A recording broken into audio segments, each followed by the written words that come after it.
Iniciando a gravação a respeito do sistema, né, de mecânica de fluidos, né. O sistema a ser apresentado é um sistema residencial localizado na Taíba, da minha família. A gente usa um poço que, quando foi iniciado, tinha 7 metros para dar água, mas provavelmente essa distância hoje é maior, porque a bomba que foi colocada inicialmente veio queimar a BP500 de meio HP. Hoje é uma bomba de 1 HP, mas posteriormente eu vou mostrar algumas características dela. Eu botei algumas imagens que são imagens desatualizadas. À esquerda tem uma imagem mostrando onde fica o poço, à esquerda, onde está a areia ali, aquele anel próximo da piscina. Na imagem do meio é quando a casa estava sendo construída. Tem uma caixa d'água e essa caixa d'água é a que é utilizada hoje, ela está em cima da casa. E à direita é para mostrar um pouco sobre a diferença de altura, né? Que a bomba precisa jogar água até em cima da casa. Tem mais algumas imagens. À esquerda é a bomba que hoje é utilizada. Essa imagem foi tirada no dia em que ela foi substituída. Então, os fios estão bem melhores acabados, né, do que a imagem encontrada. Aqui no meio, essa bomba está na minha casa. Ela foi levada para que eu tentasse buscar uma manutenção para ela, para que ela sirva como uma segunda opção. E à direita é a selfie com a bomba analisada no sistema.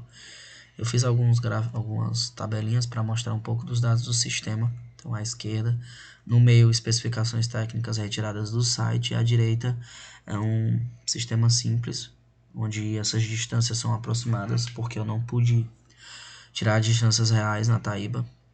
Posteriormente, nas próximas apresentações, vão estar atualizadas essas distâncias. Então, eu vou começar falando sobre um pouco da propriedade do fluido analisado no sistema, que no caso é a água, né? Então a gente precisa considerar algumas coisas como bastante importantes, que seriam massa específica, peso específico, a viscosidade, pressão de vapor, né? São propriedades essenciais para que a gente possa fazer uma análise do escoamento do fluido, né? A massa e o peso específico têm uma relação direta com alguns parâmetros que a gente vai ver posteriormente, como exemplo disso é o cálculo de Reynolds, né? E da diferença de pressão nos pontos do sistema, que no caso é o próximo ponto a ser apresentado durante o vídeo. A gente também precisa considerar, né, pontos importantes como a pressão em que a água sofre, né, no vapor, para que a gente evite a cavitação da bomba.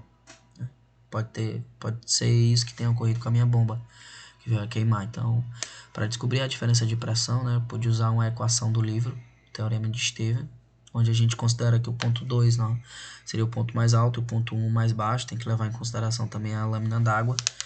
E o ponto mais alto de recalque, né, que seria lá na entrada da caixa d'água.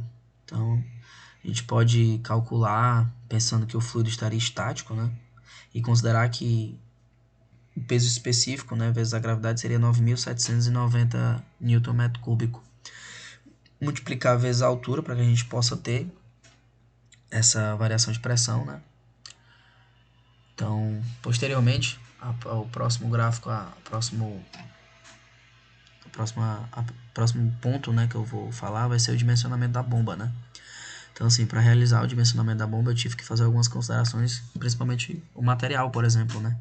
Então, eu coloquei que seria uma boia de polietileno, né? E a densidade dela tá aí discriminada.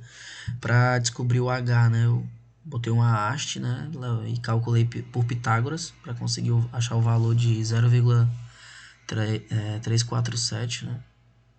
Aí, posteriormente, a gente tem que levar em consideração o Fx, né? O Fx está em função de Px nessa equação, né?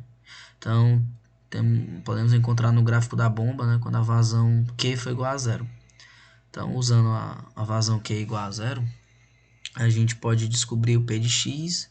Em seguida, a gente precisa saber a área da seção do tubo, que no caso é 1 polegada, então aproximadamente 10,6 milímetros, né? Após isso, a gente tem a área, e com isso a gente encontra o F de X, né? Onde o F de X deu 66,46.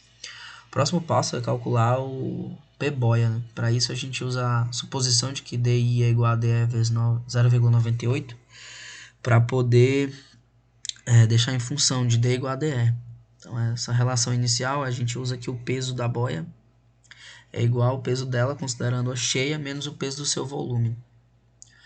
Então, a gente descobriu aí que o P boia é igual a 91,33 Reynolds, né? Desculpa, professor. Radiano D3. Então, com esses dados, prosseguindo no cálculo do somatório de momentos, né? Encontrei que D é igual a 23,1 centímetros. Com isso, né, a gente precisa calcular também o gráfico da boia, que foi solicitado, né? Então, utilizando o conteúdo visto na última aula, do capítulo 3, né, consegui estipular uma curva nova. Então, admite-se que o fluido entra no rotor em R igual a R1 e com o componente da velocidade, né? Então, tangente ao ângulo B1 da pá. Mais a velocidade circunferencial a gente considera que é U1 igual a WR1, de acordo com a velocidade periférica do rotor, né? Então, a velocidade absoluta de entrada é o vetor soma de W1, como V1 aí mostra, né? De forma semelhante, a gente vê isso no R igual a R2, né? Onde ocorrem todas as aletas, né? Dando continuidade com isso, a gente consegue calcular, né? Calcular essa curva, a gente consegue obter a curva usando uma equação de quantidade de movimento linear, né? Angular, essa quantidade de movimento angular. No somatório, a gente considera que a força resultante da pressão ela não produz torque, né? Devido às orientações dos vetores que a gente está escolhendo. Onde o T aí, né, na equação, a gente tem que VT1 e VT2 são componentes de velocidade circunferencial absoluta, né, escoamento. Então a gente pode multiplicar a fórmula do torque obtido anteriormente pela velocidade angular e do rotor, né? Então a gente tem a expressão aí P. Essa expressão P eu posso também dar continuidade para substituir pela equação anterior, né, usando o HM. E na aula passada a gente viu que a velocidade circunferencial do fluido, no caso acima citado, ele é igual a zero. Então, consequentemente, né, a equação da altura manométrica ela resulta só em HM igual a U2 vezes VT2 sobre G. Essas equações de Euler das turbomáquinas, né, mostrando que o torque, a potência e a altura da carga ideal são somente das velocidades periféricas do rotor 1 e 2, né, e dos componentes tangenciais da velocidade absoluta do fluido, VT1 e VT2, né, independentemente dos conteúdos das velocidades, dos componentes das velocidades axiais, né, caso tenha, né, através da máquina. Então a gente tem aí que calcular a tangencial, né, substituindo na equação anterior da altura manométrica, HM, e a gente sabe que o 2 é igual a ômega 2 vezes R2. Então, a gente tem no final aí a equação, né? Substituindo, a gente tem a resposta como HM igual a 26 menos 3,2 vezes Q. E usando essa resposta final, eu pude descobrir aí o gráfico da bomba, né? Mas é importante também, professor, salientar que a análise do sistema, né, deu um ângulo estimado de 85 graus. E eu pude ajustar a velocidade de 3.450 RPM para aproximadamente 2.773 RPM devido às perdas internas, né, do motor, para buscar essa altura manométrica quando a vazão é zero. Nesses cálculos eu obtive que a espessura do rotor aproximado seria de 0,15 e a velocidade angular, né, de 290,37. Então, usando uma tabelinha para calcular esse gráfico, né, eu cheguei ao seguinte ponto, né, que primeiro que eu não encontrei o gráfico da bomba, né, estudada, um gráfico que o fabricante pudesse disponibilizar. Então, com a equação acima eu consegui gerar o seguinte gráfico para a vazão da bomba analisada, né? A altura manométrica versus essa vazão encontrada. Então, professor, a apresentação chega ao fim. Eu tive algumas dificuldades, mas devido à correria eu não consegui sentar com o senhor para sanar essas dúvidas. Mas no decorrer das próximas aulas eu espero conseguir pegar essa dificuldade e torná-la fácil.